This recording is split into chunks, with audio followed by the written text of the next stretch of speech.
We look a bit fresher than Bafana Bafana. Because Bafana Bafana Lufuno went to Nigeria. It was a proper African safari. Yeah. You leave on Wednesday, you arrive, you just make it on match day -1 for training.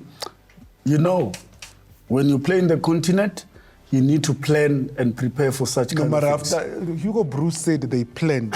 Yeah. After planning, you are now en route and they tell you you're delayed. That's why I said there are unforeseen circumstances that you can really encounter when you go to the continent. So mentally you have to be strong because it will happen. So it's wild, wild west. Wild, wild west. Essie, Tampoza? the players, they then arrive. Yes. And they put up quite a show. There was a man who said was large and in charge.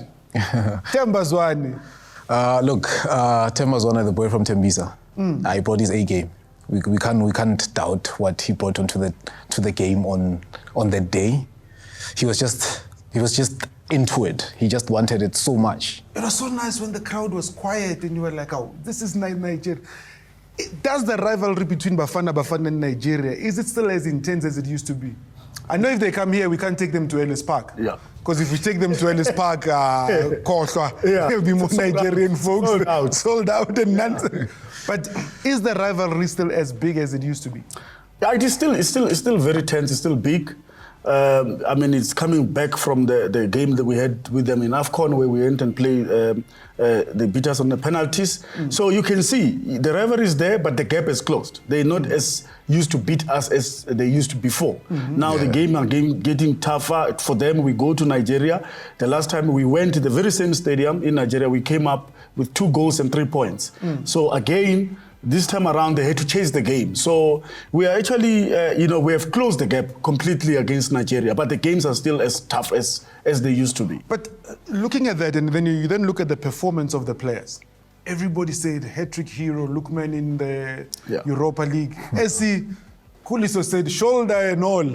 Yeah. Don't worry about my shoulder. What happened in Bombela shall not happen. Yeah. That performance by the likes of Kuliso, the likes of Mukwena, the likes of Tebogo, and Ronwen, because there was quite a number of clear chances. One has got to look back and say, good performance by the team. Yeah, look, we have to take a bullet for them. You know, for we have to take a bullet. This one wants to write love letters. At the end of the day, it was a good sportsmanship from the team, you know, after what had happened, you know, and they come into the game and they give us such a performance. It's so amazing. Taking from what Lefuno was saying from the AFCON, I think we had a score to settle, and unfortunately we ended the game at 1-1. I think we should have clenched that game. You look at that opportunity that Percy had, should have wrapped his leg around it. You can't criticize Percy. Coach Pito said you cannot No. criticize Percy. Percy should not be touched. It's not even criticism. It's not even criticism. I'm just talking of the game holistically then to say. We won't say he missed a very glaring opportunity. He just should have wrapped it up. It's coming on his natural foot. Is it for me, and for me, Lufuno, it's one of those things where you say form and Percy at the moment they're not best friends. Yeah, they're not best friends, and I think at this stage we also have to protect Percy. 100%. You know, give him a rest. We know what he's capable of. You know, play the other players that we have in the team. He'll have his moment. He'll come back. He's a quality player. He'll come back to the national fold and still perform.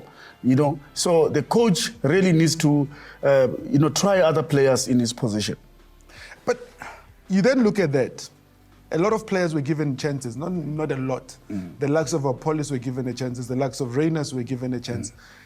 Does that not augur well for the national team in terms of moving forward? Because these are youngsters that have been given a chance. These are fresher players that have been given a chance. Sorry, Lufuno, just the traveling with Mufokeng. Yeah. It's important that he sees what happens. Yeah. I mean, we would have loved for him to travel with Orlando Pirates, but they got Joaneng very quickly. So one then says him traveling with the national team and being able to feel the environment, the hostilities, and all the environment within the team, that must be good for him. Absolutely, it's good. That's how we want to see it. I mean, we had Ngezana playing 2 games for Bafana Bafana, and he performed very well in that position. We had Reyners that really worked his socks off against Nigeria.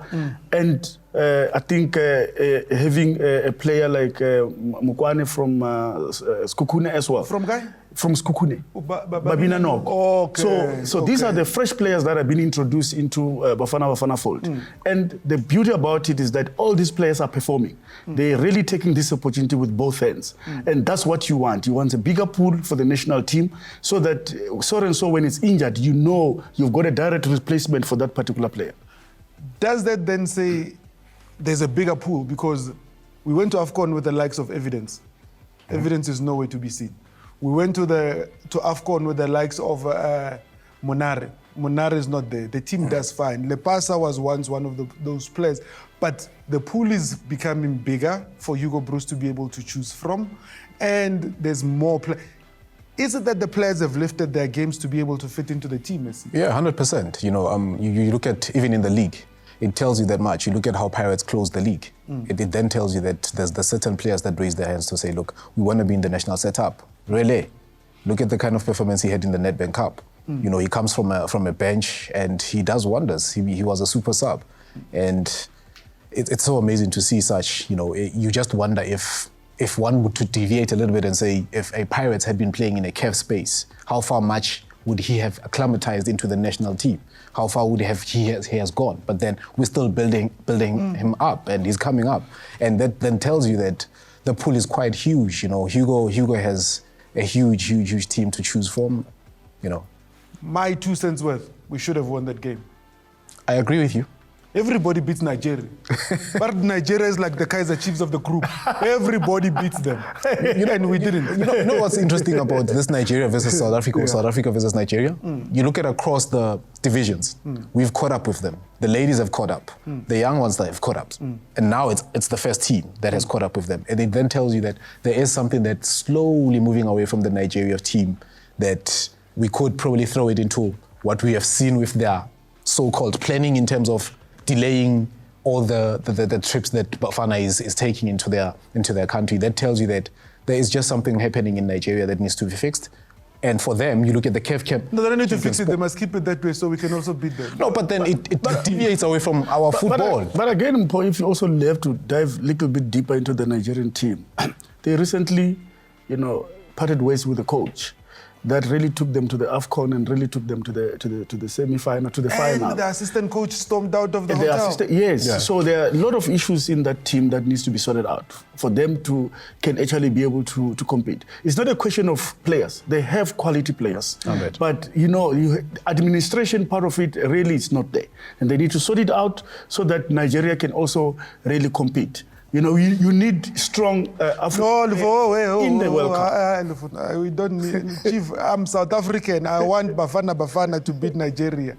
Whether they're strong or not, they must sort out their own. I totally understand and agree with you. I'm in the same boat with you. But, you know, even if you look at that game of Bafana, I think Bafana won the first half, but Nigeria did win the second half. They also created chances as well. So that game could have gone either way. So for us to go to Nigeria and get a point, I think we achieved our goal. So the only thing that is what we wait now is for them to come back to South Africa. We take them to Bloemfontein, we get 3 points. But looking at that, the mindset of Bafana Bafana before coming to the Zimbabwe game, I think they left Nigeria in good space, in good framework to be able to say, because initially there were 2 results that they wanted, either a win or a draw.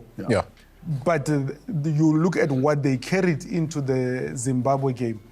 A good way to leave Nigeria with a point and be able to say we should be able to close it at home and be able to get maximum points against Zimbabwe. Yeah, the only time if we are serious about qualifying for any tournament, we need to win our home games because that's our advantage. We need to use it to ourselves. And if you can go and play tough teams away and you get a point, then it means that you have eliminated 2 points away from your oppositions. But when they come here, you collect maximum point. I think the mindset, the team knew what they wanted. They had a target. The target was 6 points or 4 points. Then they got 4 points. What happens in Bloemfontein is a beautiful thing, and we'll discuss it after the break.